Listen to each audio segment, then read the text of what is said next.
इसका सेल कला भारत की सेल कला धरोहर, इसमें फोटोग्राफी का प्रदर्शनी and supported with Stone Age tools and fossil material, particularly Narmada river में एक्सक्रीट किया गया है मटेरियल है, हम उस पर डिस्प्ले किया था।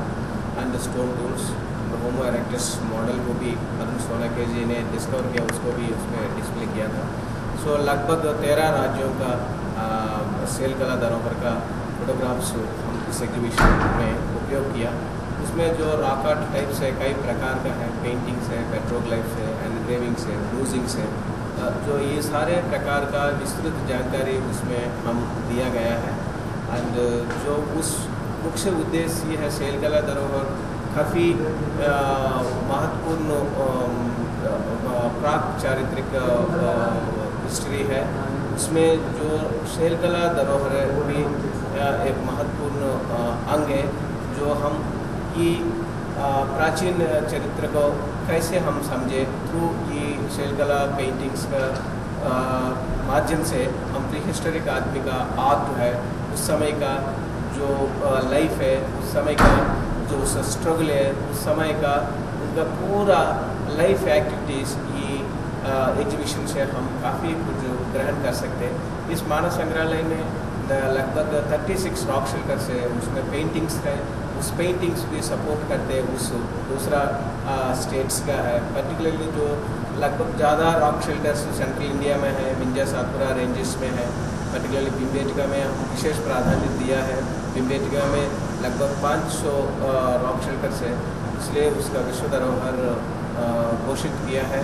एंड उससे हमको बहुत ही अमूल्य जानकारी मिलता है। उस समय का जो टेक्निक है, उस समय का मटीरियल है, उस समय का सोशल लाइफ है, जो आसपास का जानवर है, उस एक्टिविटीज़ हम इस एग्जीबिशन से काफ़ी सीख सकते हैं, ग्रहण कर सकते हैं। राष्ट्रीय मानव संग्रहालय में कुछ साल बिताए। अभी मैं Deccan college post graduate research institute में प्रोफेसर होकर रिटायर हो गया, मगर मैं काम करता रहता हूँ। और रॉक आर्ट मेरा बड़ा इंटरेस्ट है इसमें, और यहाँ का ये जो एग्जिबिशन है ये मैंने पार्टली क्यूरेट किया है और कलेक्शन भी किया है और एक्सकवेशन भी किया है रॉक आर्ट साइट्स का, जो आप यहाँ देख रहे हैं। काफ़ी कलेक्शन हम लोगों ने किया है। उसका ज़रा 1/10 हमने डिस्प्ले किया है, बिकॉज सब चीज़ नहीं डिस्प्ले कर सकते, कुछ स्टोरेज में रखा हुआ है। मगर क्या है, हम लोग रोटेशनल डिस्प्ले करते रहते हैं।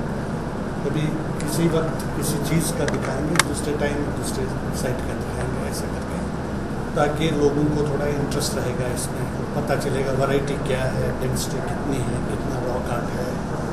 40,000 साल से लेकर के हिस्टोरिकल पीरियड तक ये है, 30-40 हज़ार से लेकर के हिस्टोरिकल पीरियड। कुछ पेंटिंग्स कहते हैं लोग और भी पीछे जाएंगे, मगर अभी उसका कोई साइंटिफिक डेटिंग नहीं हुआ है।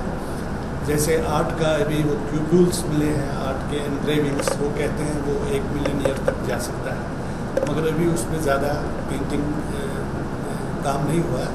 बट जो हमारे पास है अभी वो 20,000 25,000 से लेकर के हिस्टोरिकल पीरियड तक 5-6 हज़ार तक ये पेंटिंग्स हैं। खड़िया ये हमारा प्रोजेक्ट था नर्मदा वैली पर, सेंट्रल नर्मदा वैली, और वहाँ जो फॉसिल्स वगैरह काफ़ी मिलते हैं, वर्ल्ड में वो बहुत फेमस साइट है। और इसी के नर्मदा घाटी के किनारे किनारे ये रॉक आर्ट साइट्स काफ़ी हैं, जैसे भीमबेटका है, बेतवा है, आदमगढ़ है और जगह है।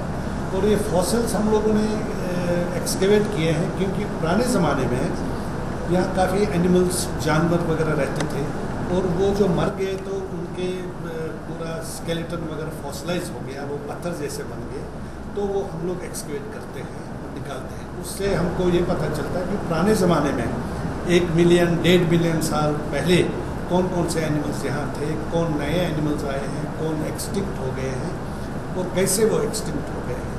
और वही एनिमल्स से लेकर के जो आपका आर्कियोलॉजिकल एनिमल्स होते हैं, बोन्स वगैरह साइट्स में, जैसे नवदा तोली, आहार वगैरह, और जो रॉक आर्ट में बोन्स वगैरह हैं, रॉक आर्ट में जो पेंटिंग्स हैं, हम लोग देखना चाहते हैं कि कंटिन्यूटी है क्या। वो तो हमारा स्पेशलिटी है ना, वो उस पर हम लोग ज़िंदगी में काम करते रहते हैं कि ये हाथी की है, ये घोड़े की है। वो तो पहला ही काम है। जब हम स्टूडेंट्स को सिखाते हैं तो उनको ये जो आइडेंटिफिकेशन करना तो बहुत ज़रूरी है, अदरवाइज़ उनको कैसे पता चलेगा ये कौन सा जानवर था। तो फर्स्ट स्टेप हम लोग यही करते हैं कि बच्चों को सिखाते हैं कि आइडेंटिफाई कैसे करते हैं। उसको हम लोग टैक्सोनॉमी बोलते हैं इंग्लिश में। वो तो बहुत ज़रूरी है, आपको पता होना चाहिए ये शेर की है कि कौवे की है कि कुत्ते की है कि क्या है। तो उस पर ही हमारा स्पेशलिटी होता है, स्पेशलाइजेशन होता है। वो तो बहुत ज़रूरी है, पहला स्टेप है। उसके बाद कितना पुराना हड्डी है उसके लिए डेट्स वगैरह होते हैं, carbon 14 dating, potassium argon dating होती है, वो दूसरा स्टेप होता है। फिर ये कहाँ से एनिमल्स आए, क्या वो भारतवर्ष में पुराने ज़माने में मिले हैं या नए आए बाहर से, या अगर उस वक्त मिलते हैं आज क्यों नहीं मिलते हैं, कुछ एक्सटिंक्ट हो गए, मर गए हैं, क्या कारण हो सकते हैं उसके एक्सटिंक्ट होने के। तो ये सब हम लोग एक पेलियो, जिसको हम लोग बोलते हैं पेलियो जोग्राफिकल डिस्ट्रीब्यूशन और पेलियो एनवायरनमेंट, पहले ज़माने में कैसा वातावरण था जो एनिमल्स के लिए अच्छा था और एनिमल्स उसमें सर्वाइव कर पाए, रह पाए। कभी कभी वातावरण ख़त्म होता है, जैसे एनिमल्स के लिए फूड नहीं मिलता है, पानी नहीं होता है, या जंगल ख़त्म हो जाते हैं, तो एनिमल्स नेचुरली या तो वो माइग्रेट आउट करते हैं या तो बेचारे मर जाते हैं। तो एक इकोलॉजिकल बैलेंस बनाना चाहिए।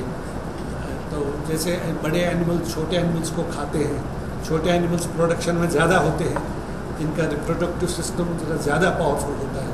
जैसे शेर है, आप देखते हैं शेर तो 10 कैटल को खाएगा और कैटल की मकदार ज़्यादा होती है।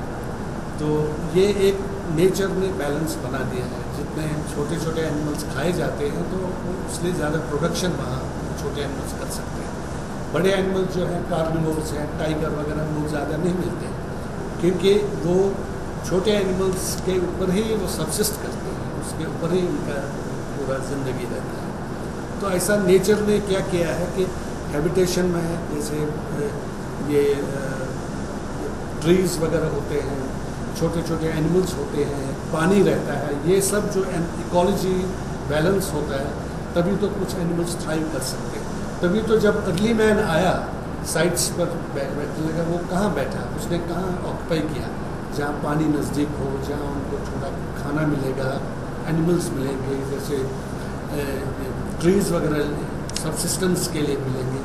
तो ये तो बहुत ही ज़रूरी है, चाहे एनिमल के लिए हो चाहे इंसान के लिए हो, जो पेलियो इकोलॉजिकल बैलेंस मेंटेन करना। और नर्मदा वैली में ऐसा हुआ है कि पेलियो इकोलॉजिकल बैलेंस बहुत ही अच्छा था, पानी बहुत ज़्यादा था और बाद में पानी कम भी हो गया, तो जिसकी वजह से कुछ जानवर, ये जब एक बार फॉसिल बन जाती है, पत्थर बन जाता है, तब तो ये ख़राब होने का सवाल ही नहीं है। ओनली क्या करना चाहिए आपको कि बीच बीच में, बिकॉज वेदरिंग इफेक्ट हो जाता है, वेदरिंग से उसके फ्लेकिंग होते हैं, तो एक कंजर्वेशन का पॉलीविनाइल एस्टेट का कोटिंग वगैरह बीच बीच में 2 साल 3 साल में एक बार दे दिया तो रह जाता है। उससे क्या होता है, अगर बोन ब्रिटल हो जाती है, सॉफ्ट हो जाती है, तो फिर पक्की मतलब मजबूत हो जाती है। तो वो साथ साथ आपको कंजर्वेशन करना पड़ेगा। जो टूटे हुए हैं उनको जोड़ना चाहिए, जो फ्लेकिंग होती है ऊपर से उसका जो उठता है लेयर वगैरह, उसको पॉलीविनाइल एस्टेट या और भी कुछ आधार हैं जिनकी वजह से इनको रखा जा सकता है।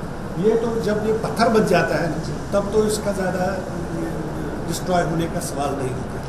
जब पत्थर नहीं बन जाता है उस प्रोसेस में वो डिस्ट्रॉय हो सकते हैं। कभी कभी ज़मीन के अंदर वो भूचाल आता है, फ्लड आता है, या आदमी खोदता है, जैसे आप कभी मकान खोदते, मकान के लिए फाउंडेशन खोदते तो आपको मिल गया, तो वो सब डिस्ट्रक्शन हो जाता है।